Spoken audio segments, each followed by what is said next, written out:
कलयुग में हर प्राणी इससे अवयदान पा जाता। ये है भक्तामर गाथा। श्रावक ने एक बार 84 लाख मंत्रों के राजा को याद किया होगा, वो कभी 84 लाख योनियों में भटक नहीं सकता है। ये नमोकार मंत्र का प्रभाव है। आयु कर्म, इसके बाद पैरों पे हाथ लगा के कहो नाम कर्म। आज आप चलते फिरते क्यों हो? नाम कमाने के लिए। अपना भी नाम होना चाहिए। नाम कर्म, सोचिए, विचार करो। इसके बाद कौन सा कर्म है? गोत्र कर्म, उच्च गोत्र। हमने उच्च गोत्र पाया है, इसलिए पहले के समय में लोग सोने चांदी का व्यापार करते थे। सबकी बड़ी बड़ी दुकान, ऊंचे लोग, ऊंचा व्यापार चला करता था। उच्च गोत्र नीचा छोटा छोटा काम नहीं करते थे, या खेती करते थे। जो शांति सागर ने कहा ऋषि बनो या कृषि करो। आज जितनी जमीन जायदाद आपके पास, खेत है, ये सब शांति सागर का आशीर्वाद है। और एक कर्म है, मुंह पे हाथ लगा के मुंह बंद, अंतराय कर्म। कौन सा कर्म? तो 8 कर्मों को याद करने का तरीका, बच्चों को भी आप 8 कर्म याद करा देना। यहां हाथ लगाएंगे तो कौन सा कर्म? यहां पर, यहां पर, यहां पर, यहां पर, पैरों में, ऐसे 8 कर्मों के नाम याद करो। अष्टमी क्यों आती है? 8 कर्मों की याद दिलाने के लिए। हे भगवान, आज अष्टमी है, बस मुझे 8 कर्मों से छुटकारा पाइजे, इसलिए मैं आज इस प्रकार से जमी कंद का त्याग कर रहा हूँ, बाहर के भोजन का त्याग कर रहा हूँ। अब मैं अष्टमी पर भगवान का भजन करूंगा और पूजन करूंगा। आज है चतुर्दशी। चतुर्दशी, हम सभी जैन श्रावक हैं और सब जैन श्रावक चतुरा हैं, चतुर हैं। कितने चतुर हैं? बानिया हैं। बानिया क्यों कहते हैं? क्यों कहते हैं? जैन सभी बानिया हैं। जहां जाते हैं वहीं अपनी दुकान जमा लेते हैं। यहाँ जो भी आए हैं आज, ये सब ईडर से आए हैं। कई लोग जहां बैठ गए वहीं उन्होंने अपना व्यापार। वाणिया, वाणिया क्यों कहा जाता है?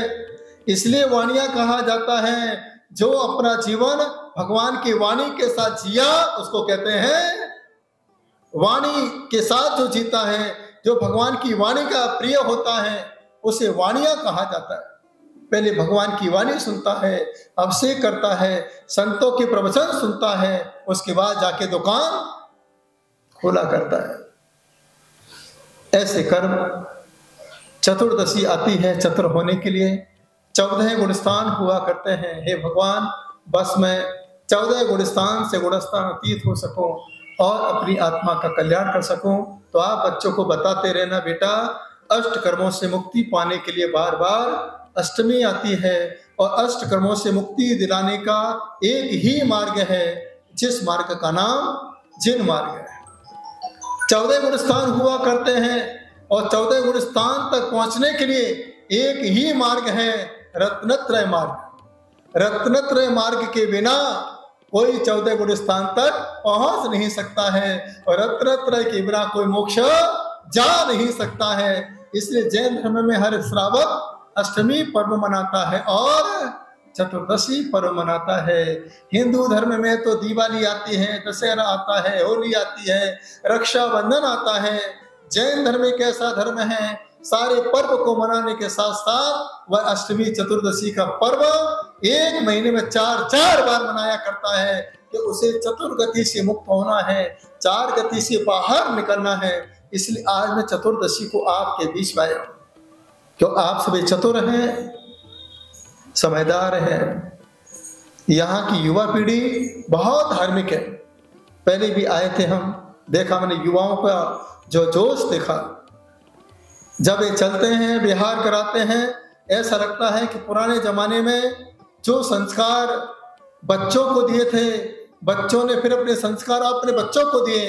बस वही संस्कार की परंपरा आज वही फलटन में चल रही है, और उसी संस्कार की प्रभाव से दिगंबर संत कहीं जाए ना जाए एक बार फलटन आने का विचार जरूर करता है। सारे आचार्य, ऐसा कोई पुराना आचार्य नहीं होगा जो एक बार फलटन नहीं आया होगा।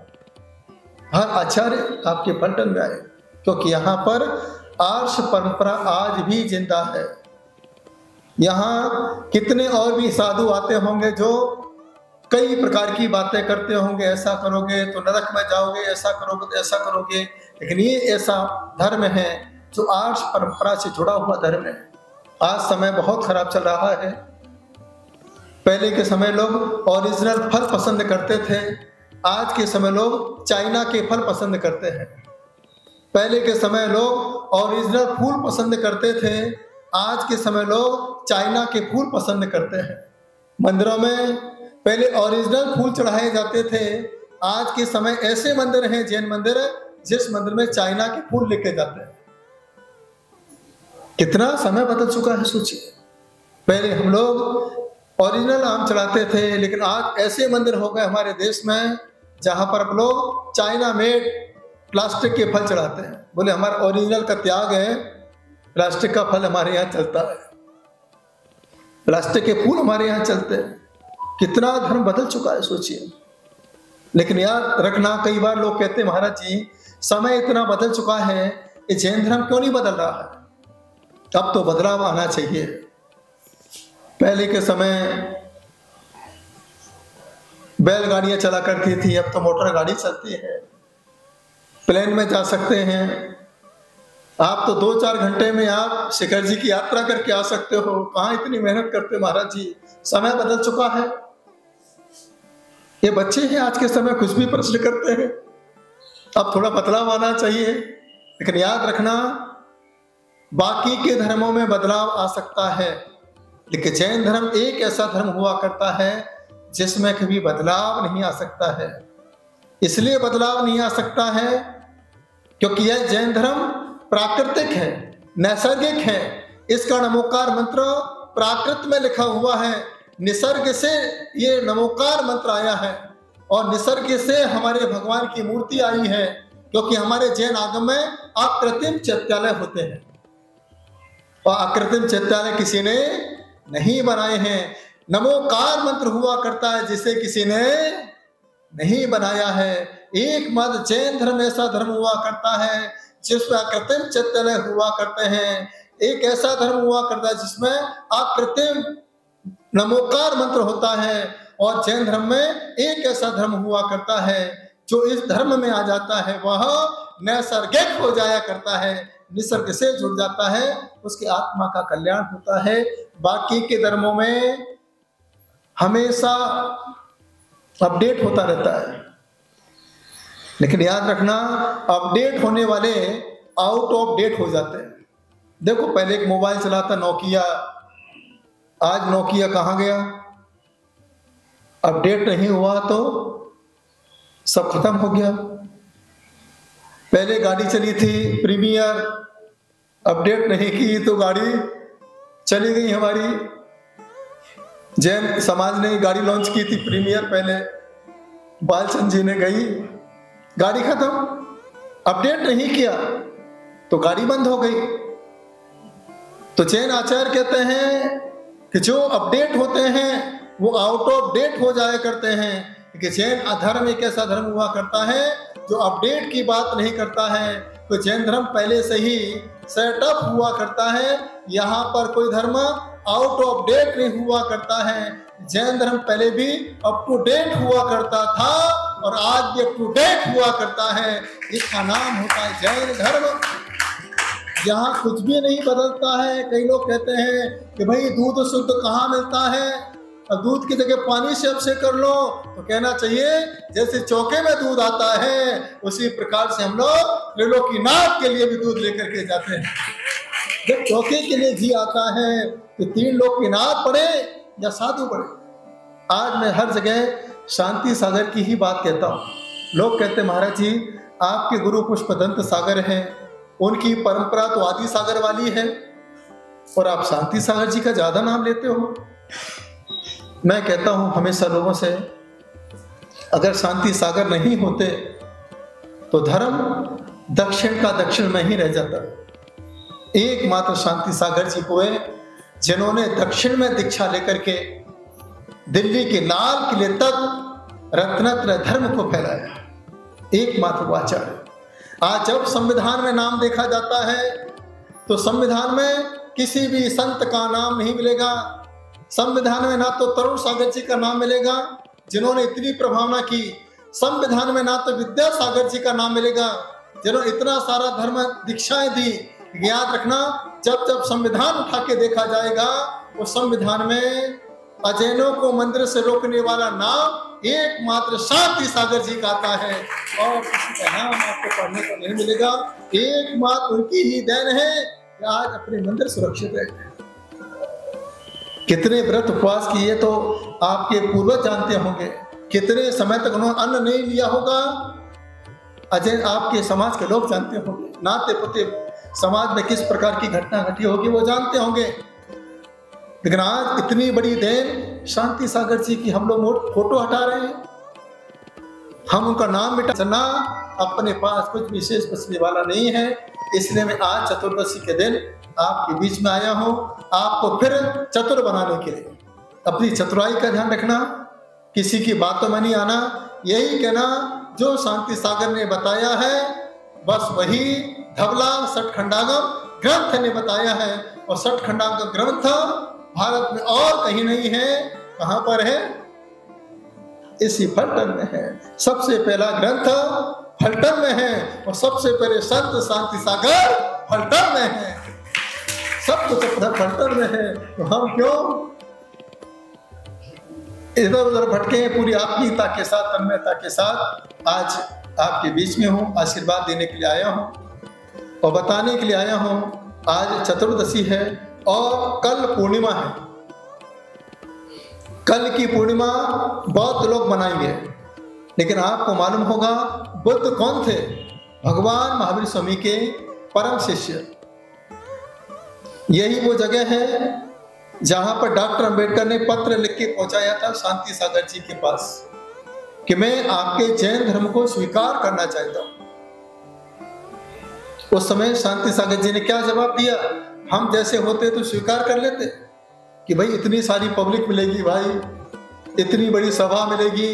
लेकिन शांति सागर सिद्धांत के परम प्रकांड विद्वान, जो सिद्धांत से जुड़े हुए थे, एक कदम भी सिद्धांत के बिना नहीं बढ़ाते थे। उन्होंने पत्र का जवाब दिया, जैन धर्म उच्च कुल का धर्म है। जिसने उच्च कुल में जन्म लिया है जैन धर्म उसी को स्वीकार करता है, और आपने उच्च कुल में जन्म नहीं लिया है। मैं जैन धर्म का साधु आपको स्वीकार नहीं कर सकता हूं। ये जवाब दिया शांति सागर ने। उसी समय डॉक्टर अंबेडकर को लगा कि मैं महावीर स्वामी से तो नहीं जुड़ पा रहा हूं, लेकिन महावीर स्वामी का जो परम भक्त था, अनुयायी था, गौतम बुद्ध, उन्होंने सीधा जाकर के बौद्ध धर्म को स्वीकार कर लिया। और जो चक्र अपना था आज वही चक्र उन्होंने अपने पास रखा, धम्मम शरणम गच्छामि। क्योंकि जैन धर्म चक्र किसका है? जैन धर्म का है। पढ़ते भी हैं, जिन धर्म चक्र सर्वथा चलता ही रहेगा, जो इसकी शरण लेगा वो सुलझता ही रहेगा। चक्र कहां से आया? और चक्र में 24 ही लाइनें हैं, 25 लाइन नहीं है। सोचिए आज इतना बड़ा जैन धर्म, सोचिए आज। इसलिए मैंने सोचा कि हम बुद्ध पूर्णिमा पर आते हैं और शांति सागर जी के नाम से जुड़ करके एक भक्तामर विधान इस फलटन की माटी पर करते हैं। कल बड़ा दिन आप लोगों के लिए और पूरी आत्मीयता तन्मयता के साथ। पहले मैं आया था, देखिए मुझे तो फलटन में बहुत कुछ मिला। आपको मिला हो या नहीं मिला हो वो आपका सब्जेक्ट है। जब मैं यहाँ पालकी यात्रा लेके आया था 2019 के अंदर, पालकी यात्रा में ऐसा चमत्कार हुआ। जब मैं फलटन में पालकी यात्रा लेकर के मैं जगह जगह उस पालकी यात्रा को लेके गया, उस समय मैं मुनिराज था, मुनि प्रणाम सागर था। और पालकी यात्रा पूरी कराने के बाद 29 नवंबर 2019 को आचार्य पुष्पदंत सागर ने मुझे आचार्य पद प्रदान कर दिया। पाल की यात्रा का फल मैंने तो सोचा था हर साल चलेगी, लेकिन शांति सागर की इच्छा थी बेटा कि कोरोना काल के पहले निकाल लो, अब 2024 के बाद चालू करना। तो मैं चाहता हूं कि पाल की यात्रा हमेशा चलने दो, जैन धर्म आपका बचा रहेगा। एक बच्चे ने मुझसे प्रश्न पूछा 25 साल के बाद जैन धर्म कैसा होगा। मैंने कहा अगर हमने जैन धर्म पर ध्यान नहीं दिया तो 25 साल के बाद जैन धर्म श्वेतांबर जैन धर्म होगा। हम लोग ध्यान नहीं दे पा रहे हैं, हर जगह श्वेतांबर साधु बढ़ते जा रहे हैं, श्वेतांबर मंदिर बढ़ते जा रहे हैं, वहां सब एक हो जाते हैं, लेकिन दिगंबर संप्रदाय में हम लोग अलग अलग होते जा रहे हैं। एक ही परिवार होता है, एक परिवार में कोई 13 पंथी हो जाता है, एक ही परिवार में कोई 20 पंथी हो जाता है, एक ही परिवार में कोई सोनगढ़ हो जाता है, एक परिवार में कोई मंदिर ना जाने वाला हो जाता है। 4 लोग होते हैं, 4 दिशाओं में चले जाते हैं, तो हमारा जैन धर्म कैसे होगा? इसलिए मैं इतनी मेहनत करता हूँ सिर्फ अपने धर्म को बचाने के लिए। भक्तामर को क्यों इतना मैं प्रेफरेंस दे रहा हूँ? याद रखना, इस कोरोना काल में वैक्सीन नहीं थी, ना कोई मेडिसिन थी। उस समय जैसे मानतुंगाचार्य जी का जीवन था उसी प्रकार का जीवन आप लोगों का था। वो कारागृह में कैद थे, आप अपने अपने घर में कैद थे। बाहर पुलिस वाले डंडा लेके घूमते थे, निकलने देते नहीं थे। तो जो जीवन मानतुंगाचार्य ने जिया वही जीवन आपने कोरोना काल में जिया। उस समय मानतुंगाचार्य को लगा होगा कि जो वेदना आज तुझे कारागृह में इस शरीर को होती होगी, क्या पता यह वेदना पंचम काल में किसी श्रावक को भी होगी। उस समय मानतुंगाचार्य ने भक्तामर लिखा और कोरोना काल में वैक्सीन काम नहीं आई, उस कोरोना काल में भक्तामर स्तोत्र हमारे काम आए। सारी दुनिया के अंदर बस एक ही मेरा सपना है जो आज मैं कर रहा हूं। जैसे हिंदू समाज के लोग घर घर भगवत गीता बांट रहे हैं, घर घर भगवत गीता का प्रचार कर रहे हैं, मैंने भी सोचा क्यों ना घर घर में भक्तामर गाथा बांटता चला जाऊं। क्योंकि ऐसा कोई घर नहीं होगा जिस घर में एक बार भक्तामर नहीं पढ़ा जाता होगा। बच्चे नहीं पढ़ते होंगे तो दादी माँ पढ़ती होगी, एक बार भक्तामर हर घर में पढ़ा जाता होगा। इसी भक्तामर के प्रभाव से ये सारे भक्त यहाँ पर बचे हुए हैं। तो आज यही मैं आप लोगों को आशीर्वाद देता हूँ। चतुर्दशी है, आप सभी चतुर्दशी जब आए, अष्टमी जब आए, आप 3 चीजें हमेशा पढ़ा करें। सबसे पहले आलोचना पाठ पढ़ें। कौन सा पाठ? जोर से बोलो। मैंने पूछा तरुण सागर जी से।